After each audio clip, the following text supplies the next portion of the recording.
Hello friends, બ્રજભૂમિ cooking and ફૂડમાં આપ સૌનું સ્વાગત છે. આજે આપણે બનાવશું ચટાકેદાર ચટણી, જે તમને ગ્રીલ સેન્ડવિચમાં, વેજીટેબલ સેન્ડવિચમાં કે ગમે તેમાં તમારે તે ચટણી યુઝ થશે. જો તમારે આ ચટણી ટેસ્ટ કરવી હોય તો તમે મારી આખી રેસીપી જોજો અને પૂરી રેસીપી તમે ઘરે ટ્રાય કરજો. અહીંયા એક મિક્સર જારમાં 4 થી 5 નંગ લીલા મરચાં ઝીણા કટિંગ કરેલા, 8 થી 9 કળી લસણ અને અહીંયા મેં સેવ એડ કરી છે. ચણાના લોટની જગ્યાએ આપણે સેવ એડ કરી છે, જેથી કરીને ચટણી થોડીક થીક બને, એકદમ પતલી ના થઈ જાય. ત્યારબાદ એકદમ ઝીણી સમારેલી કોથમીર, તમે આ કોથમીરના કટકા મોટા પણ રાખી શકો છો. ત્યારબાદ 1 ટીસ્પૂન ધાણા જીરું,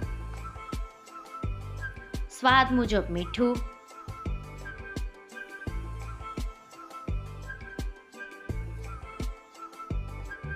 હાફ ટીસ્પૂન જેટલી ખાંડ. ખાંડની જગ્યાએ તમે ગોળનો પણ ઉપયોગ કરી શકો છો. ત્યારબાદ લીંબુ એડ કરવાનું છે. આ ચટણી થોડીક ખાટી મીઠી બનાવવાની છે અને થોડીક સ્પાઇસી બનાવવાની છે, જેથી કરીને આ બ્રેડ ઉપર લગાવો તો ચટણીનો સ્વાદ ખૂબ જ સરસ આવે.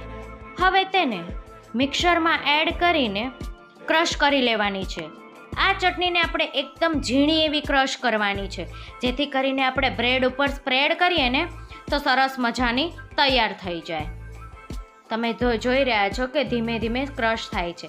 આમાં બરફના ટુકડા એડ કરવાથી ચટણીનો જે રંગ છે તે એકદમ લીલો રહે છે. આપણી આ ચટણી સરસ મજાની તૈયાર થઈ જવા આવી છે. તો હવે આપણે આ ચટણીને બ્રેડ ઉપર સ્પ્રેડ કરીશું. જો તમને મારી રેસીપી પસંદ આવે તો મારી ચેનલને લાઈક કરજો, શેર કરજો